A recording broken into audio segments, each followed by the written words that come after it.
Réapproprions-nous l'espace public. Libérons Paris des affiches. Libérons Paris des écrans numériques qui polluent notre cerveau. Sur un quai du métro Concorde, il y a 10 écrans côte à côte avec le même message qui défile. Comme si on avait besoin de ça pour ingurgiter des informations intéressantes. Les capteurs sont certainement à l'intérieur, mais on n'a pas la preuve qu'ils ne fonctionnent pas. Officiellement, ils ne fonctionnent pas, mais on ne sait jamais. Voilà, il faut se méfier. Il y a quand même un gros avantage. Moi, j'aime bien ces panneaux, ces écrans à ACL, parce que comme j'ai l'habitude de boycotter la publicité, c'est-à-dire quand je passe devant un panneau, je tourne la tête de l'autre côté. Une affiche normale en papier, elle ne le sait pas que je ne la regarde pas. Tandis qu'eux, ils le savent. Ils me voient tourner le dos.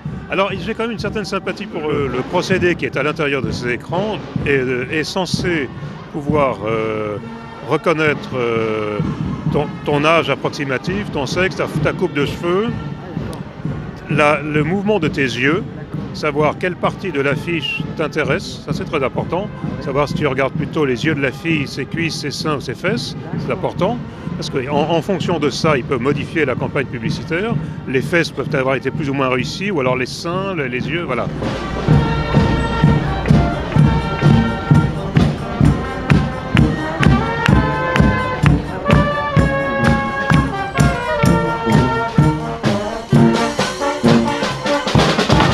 On se dirige vers les panneaux numériques, ouais. Ça défigure le paysage, ça formate la tête des enfants, ça les pousse à la violence parce qu'ils veulent posséder un tas de trucs qui se les piquent les uns aux autres après. Enfin, il y a au moins 3 raisons, mais il y en a. Voilà.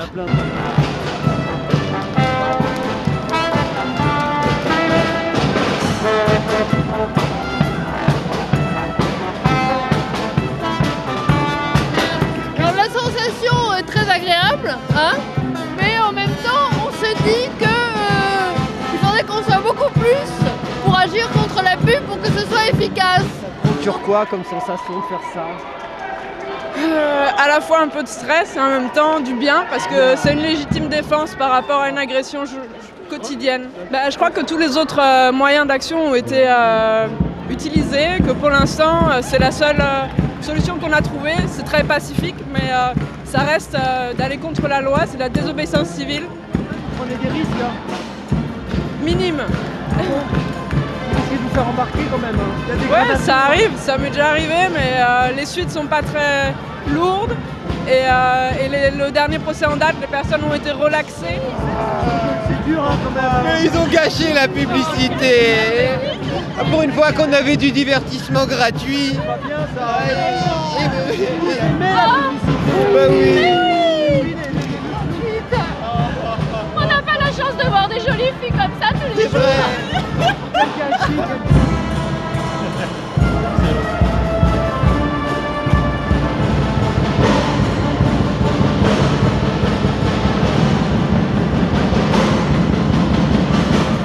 Ça fait de mal à personne d'ailleurs. Hein, voilà. Un petit coup d'éponge, on n'en parle plus. Voilà.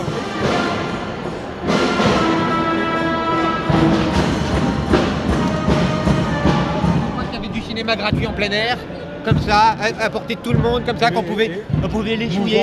Mouvant en plus, regarde, ça bouge et elle est toute sa beauté, ils ont foutu du fric dessus.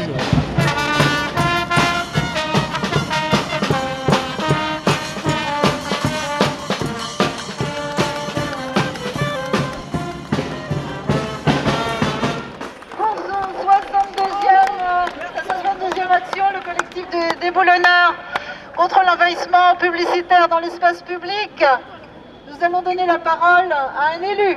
Nous sommes bien là pour combattre la pollution publicitaire. Vous savez que La pollution publicitaire, ce n'est pas que l'agression visuelle, c'est aussi une incitation à la consommation. Et nous sommes dans une période de crise, c'est complètement indécent quand il y a autant de précaires ici. Parce qu'on nous impose un mode de vie qui va à l'encontre de ce qu'on a besoin actuellement. C'est-à-dire qu'effectivement, on nous expose de la richesse de la consommation, alors qu'il y a de plus en plus de gens qui se trouvent au contraire en manque. Et c'est ça, dans ce sens-là, qu'il faudrait les aider. On fait croire que le monde, c'est ce que nous montre la publicité, alors que la réalité du monde, c'est autre chose.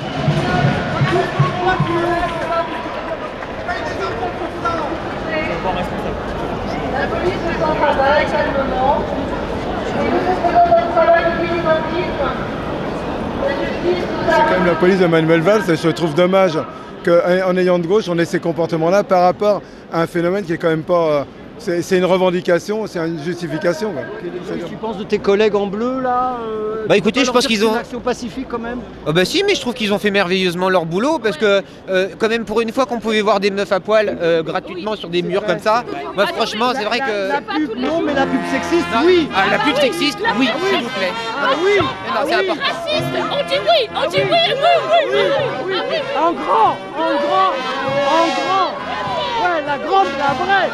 La vraie. Vous êtes contre la publicité, vous aussi, monsieur? Contre l'envahissement publicitaire, oui. Oui. Je suis contre la publicité parce que c'est, c'est un pouce au crime, c'est un pouce à la consommation, racheter toujours plus de téléphones portables, avoir toujours plus de femmes à poil, toujours un peu n'importe où, dans des positions indécentes. Pourquoi faire? Pourquoi est-ce qu'on met une fille toute nue pour vendre un yaourt? Voilà. La publicité nous entoure le matin, la nuit, tout le jour. Affiches, radio, télévision sont les vecteurs de son invasion. Vous êtes contre la publicité? Non. Non, mais je suis contre l'envahissement, je suis contre le trop de publicité. C'est-à-dire que je ne suis pas publiphobe, mais je suis contre l'envahissement, il y en a trop. Beaucoup trop. La publicité, oui, mais ramenée à une dose raisonnable. Nous remercions évidemment nos amis en bleu d'avoir emporté nos 6 amis. Mais la fête continue un petit peu.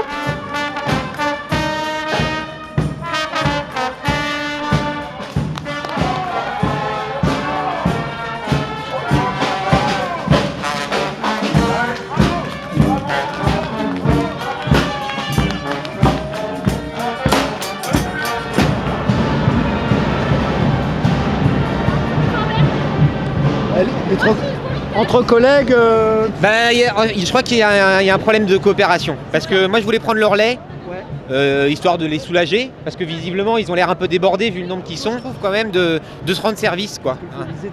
Faut les aider un peu. Là il me semble que visiblement ils m'ont l'air un peu désemparés tellement ils sont débordés, quoi. Alors, je voudrais dire que je fais partie des personnes qui en mars dernier ont été relaxées par un juge. Car ce geste que vous avez vu fait par 8 personnes aujourd'hui, moi je l'ai fait il y a un an avec le groupe, je suis passé en procès avec d'autres personnes qui sont ici présentes et nous avons été relaxés par un juge qui a considéré que cet acte que vous venez de voir aujourd'hui, ce n'est pas de la violence, ce n'est pas de l'impolitesse et de l'incivilité, c'est un état de nécessité. Et un peu de vie est rentré aujourd'hui dans la gare du Nord grâce à ceux qui ont barbouillé des panneaux. Vous êtes le sel de ces actions. Merci. Bravo!